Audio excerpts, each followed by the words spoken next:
Assalamualaikum warahmatullahi wabarakatuh. Pada kesempatan kali ini saya akan membahas salah satu materi pada mata kuliah Manajemen Energi Bangunan. Sebelum kita lanjut, perkenalkan, nama saya Firdani Saul Hakim.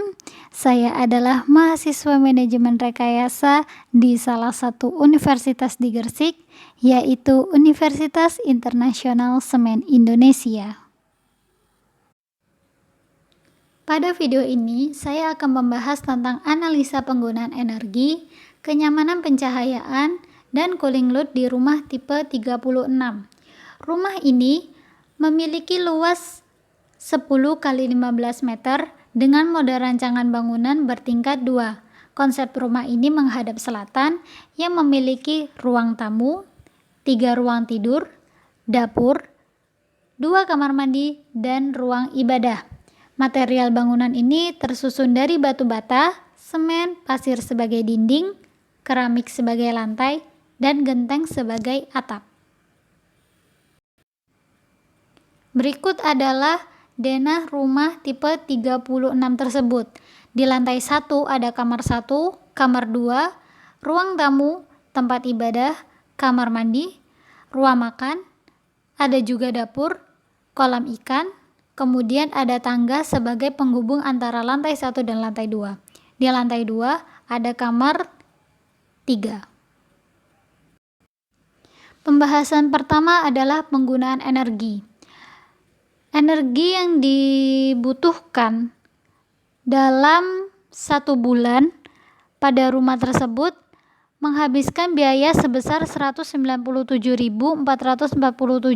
Rinciannya pada sektor lighting dia menggunakan lampu LED sebesar 10 watt yang berjumlah 6 buah selama 9 jam. Kemudian lampu LED dengan daya 15 watt yang berjumlah 3 buah. Dan di kitchen appliance dia menggunakan Magicom, kulkas, dan pada yang lain-lainnya ada kipas angin, televisi, pompa air, cas laptop, setrika, dan cas HP. Sehingga biaya yang dikeluarkan dalam sebulan adalah 197.447.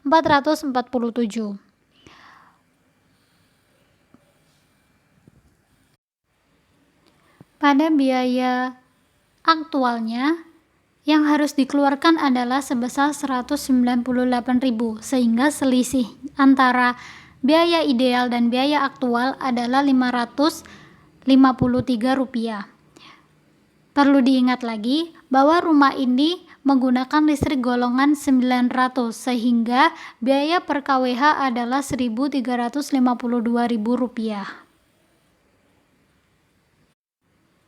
Dari rincian penggunaan energi dapat disimpulkan bahwa penggunaan energi pada sektor lighting menghabiskan 13%, disusul pada kitchen appliance sebanyak 20% dan lain-lain sebanyak 67%. Sehingga yang paling banyak dalam penggunaan energi adalah sektor lain-lain seperti penggunaan cas HP, cas laptop, kipas angin, televisi, pompa air, dan lain sebagainya yang telah dijelaskan sebelumnya. Selanjutnya, kenyamanan pencahayaan. Setiap bangunan pasti memerlukan cahaya sebagai penerangan untuk melakukan kegiatan di dalam rumah. Pada kenyamanan pencahayaan ini, kita memerlukan perhitungan, yaitu melalui daylighting, yaitu pengukuran pencahayaan alami yang dilakukan pada pagi hari hingga sore hari. Kemudian ada artificial lighting, yaitu pencahayaan buatan yang dilakukan pada malam hari. Kembali lagi pada denah rumah tipe 36. Setiap ruangan yang ada di rumah tersebut diukur pencahayaannya setiap ruangan. Lalu apa saja yang diperlukan? Yang pertama adalah luxmeter. Pada analisa ini, luxmeter atau alat pengukur pencahayaan menggunakan aplikasi yang bisa di-download di Play Store. Kemudian ada meteran. Meteran ini digunakan untuk mengetahui titik pengukuran yang akan digunakan sebagai perhitungan. Yang perlu diingat adalah titik pengukuran pada setiap ruangan memiliki beberapa syarat. Khususnya, perhitungan ini dilakukan untuk mengukur pencahayaan buatan atau artificial lighting. Yang pertama adalah jika ruangan tersebut memiliki luas kurang dari 10 meter persegi, maka titik pengukurannya berada tiap 1 meter. Kemudian, jika ruangan tersebut memiliki luas lebih dari 10 meter persegi dan tidak kurang dari 100 meter persegi atau antara 10 meter persegi hingga 100 meter persegi, maka titik pengukuran tersebut berada tiap 3 meter. Dan untuk ruangan yang memiliki luas lebih dari 100 meter persegi, maka titik pengukuran tersebut berada pada tiap 6 meter. Setelah dilakukan pengukuran dan perhitungan, kemudian dibandingkan dengan standar SNI. Berikut adalah standar SNI pada kenyamanan pencahayaan. Di ruang tamu, tingkat pencahayaannya berkisar antara 120 hingga 250, sama dengan ruang tidur, ruang makan, ruang kerja. Sedangkan di kamar mandi, ia memiliki tingkat pencahayaan dengan standar 250, kemudian dapur juga 250, ada garasi 60, dan tempat ibadah 200. Sekarang kita coba pengukuran pencahayaan di ruang tamu.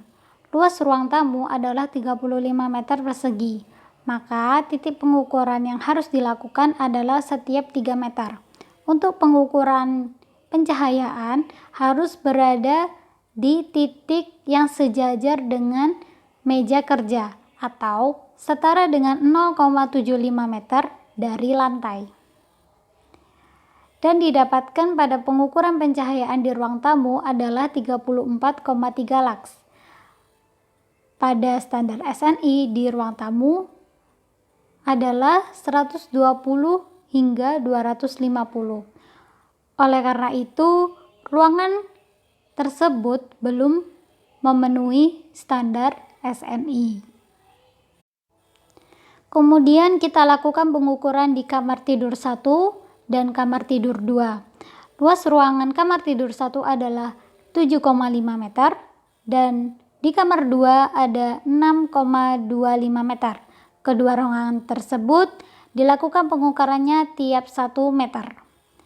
Dan diperoleh kamar tidur 1 adalah 11 lux dan kamar tidur 2 adalah 17,75 lux. Kedua angka ini masih belum memenuhi standar SNI, yang mana ruang kamar tidur 1 dan kamar tidur 2 harus berkisar antara 120 hingga 250. Kemudian kita lakukan pengukuran di ruangan lain. Di tempat ibadah memperoleh 21,5, di toilet memperoleh 44,2, dan di kamar 3 memperoleh 14,6.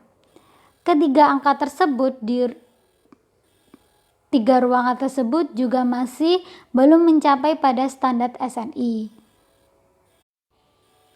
Pengukuran tersebut merupakan cara untuk mengukur pencahayaan buatan yang dilakukan pada malam hari. Lalu bagaimana dengan pagi harinya? Ya, pagi hari itu kita sebut sebagai daylighting. Dia pengukuran pencahayaan alam atau daylighting yang dilakukan menggunakan aplikasi Luxmeter untuk mendapatkan nilai DF atau daylighting factor. Titik pengukurannya terbagi menjadi 2, yaitu MD, main distance, atau kita sebut sebagai TUU, yaitu 1/3 dari dinding berjendela, dan SD atau secondary distance, yaitu setengah dari dinding yang tegak lurus atau dinding yang berada di samping dinding berjendela.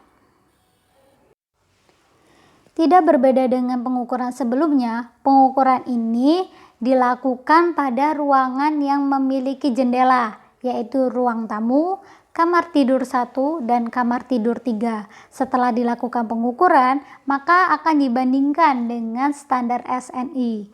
Berikut adalah tabel standar SNI pada kenyamanan pencahayaan alami atau dielecting. Kita lakukan pengukuran dielecting di ruang tamu. Diperoleh MD adalah 1,75, SD adalah 3,3, dan nilai D adalah 10. Untuk mencari dielecting factor, yaitu menggunakan persamaan IIN per IOT. IIN adalah pencahayaan yang didapatkan di dalam ruangan, sedangkan IOT adalah di luar ruangan. Indonesia menetapkan bahwa pencahayaan di luar ruangan adalah 10.000. Sehingga didapatkan hasil pengukurannya adalah sebagai berikut. Ruang tamu pada titik MD adalah 15 dan pada titik SD adalah 11. Kemudian pengukuran-pengukuran ini kita lakukan di kamar 1 dan kamar 3.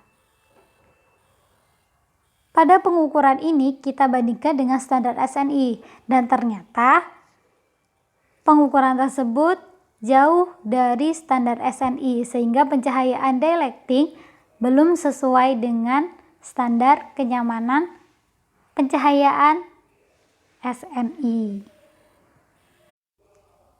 Selanjutnya adalah cooling load, yaitu beban pendinginan. Perhitungan pada beban pendingin ini dilakukan pada salah satu ruangan, yaitu di ruang kamar 3. Lalu apa saja yang menjadi pertimbangan pada perhitungan ini? Di antaranya adalah roof atau atap, kemudian wall, dinding, ceiling, langit-langit, floor, lantai, kemudian infiltrasi, lighting, appliance, dan human occupants. Perhitungan tersebut dilakukan berdasarkan pada asumsi-asumsi yang telah ditetapkan di ASHRAE Fundamental Handbook, dan juga beberapanya dilakukan pada pengukuran secara langsung seperti luas dan perbedaan temperatur.